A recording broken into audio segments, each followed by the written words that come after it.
I think piping a cushion makes it look that bit more professional. When you come to do piping, you're going to need some piping cord, and I tend to use the medium one, number 4 sometimes it's referred to. You can use a thicker piping if you wish. When doing the piping, you'll want your medium cord and a 1.5 inch wide strip. Cutting the fabric is actually most important because the strip for your piping has to be cut across the fabric, side to side, selvage to selvage. Please don't cut it down the material. You're going to cut your piping fabric across. There is no need to cut it on the bias unless for some reason you're either piping a round cushion or you perhaps want to use stripes and you want the stripes to go diagonally. Taking my piece of fabric I'm going to use the piping, I folded it in half and in half again, and I'm going to cut off sufficient strips to go right the way around the entire cushion of 1.5 inches wide. And I happen to know I will need 2 strips. When you've cut the relevant amount of fabric, join the strips together. And when you do come to join the strips together, just join it together with a straight seam and press it open and flat. So you only need sufficient fabric to go right the way round your cushion. So quick measure and then chop off any excess fabric will be fine.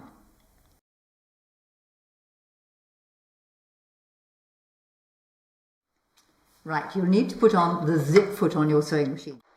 When you put the zip foot on, this time you want to have the needle on the outside edge of the presser foot. So move your needle right over and just make sure it's on the correct side of the presser foot. Raise it up and down. You also want to put your stitch length to absolute maximum because this is purely a holding operation. So I have the zipper foot on the machine. Take the piping cord and lie it down the fabric, a couple of inches or so, all right? And then you're going to fold the fabric over the cord and we're going to start probably another 1.5 inches further down. So keep the fabric folded over the cord. Incidentally, just as an aside, make sure if you've got a join in it, you have actually got the join on the underside. It's very easy to have the join on the outside, then you have to undo the entire thing. So I've popped it underneath the presser foot. The presser foot is now up to the edge of the piping. Drop your needle down. Remember you're on a nice long stitch and all you're going to do is sew down, keeping the fabric folded neatly over the piping cord.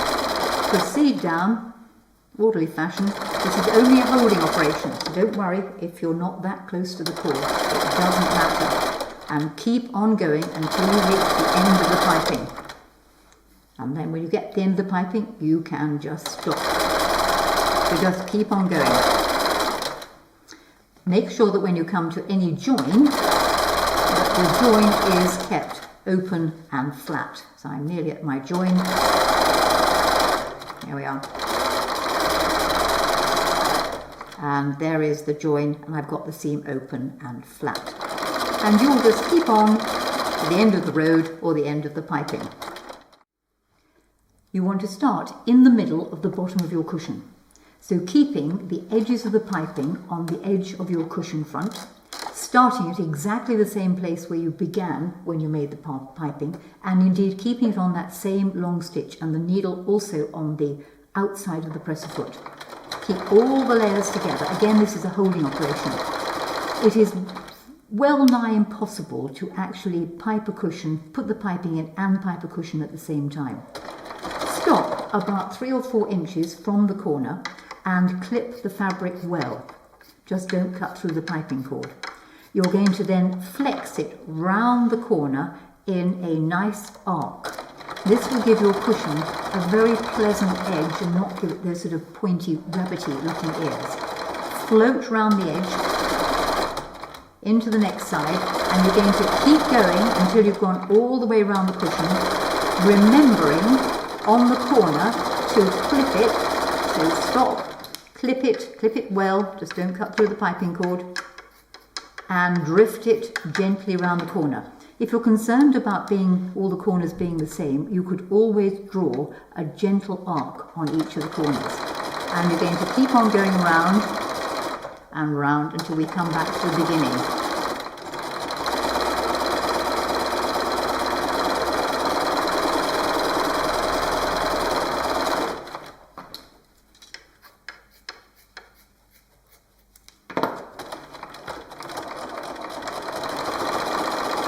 round again.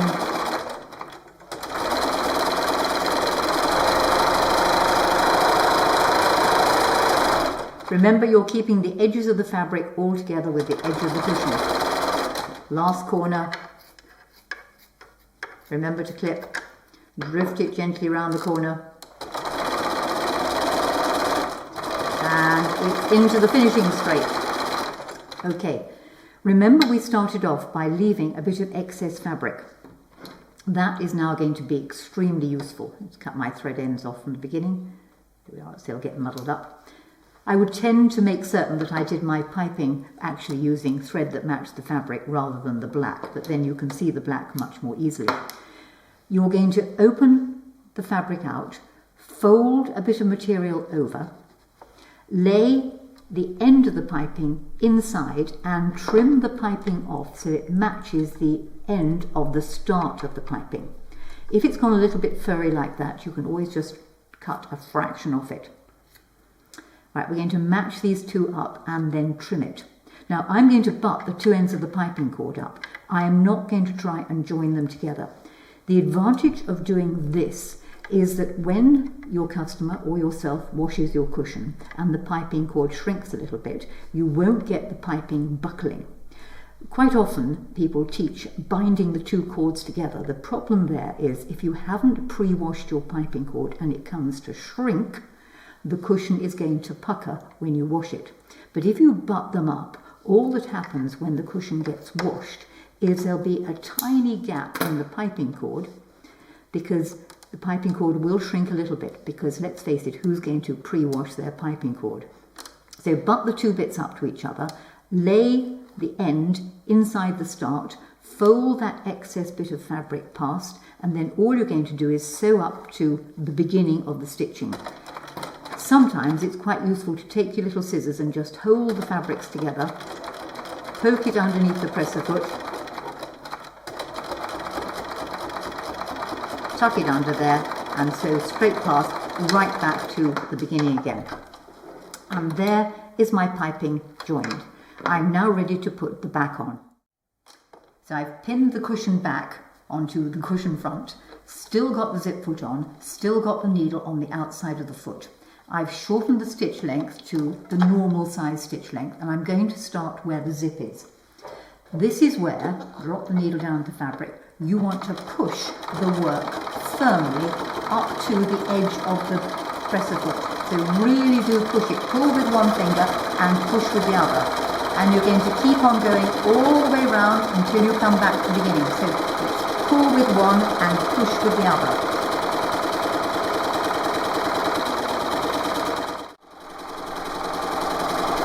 Right, I'm approaching the beginning of the stitching,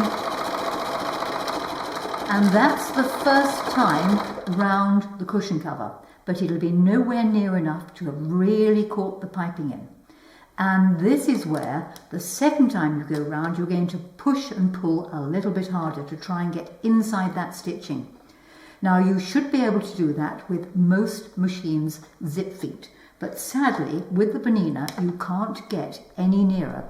So this is where you might want to put on a piping foot.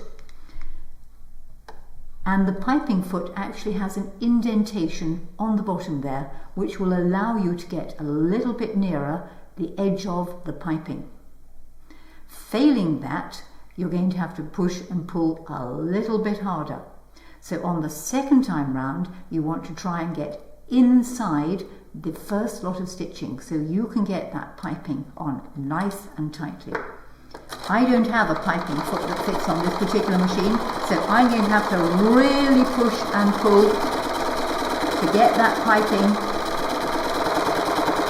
absolutely up to. And if I just take this out of the machine and show you, you can see I'm inside the stitching. So once you put the cushion pad in and give it a good thump, there it is. One beautifully finished off professional cushion with some really nice tight piping around the edge. Something you'll be proud of. So please subscribe to my videos, because then you'll hear about all the other free ones I'll be putting out. Thank you for watching. Bye!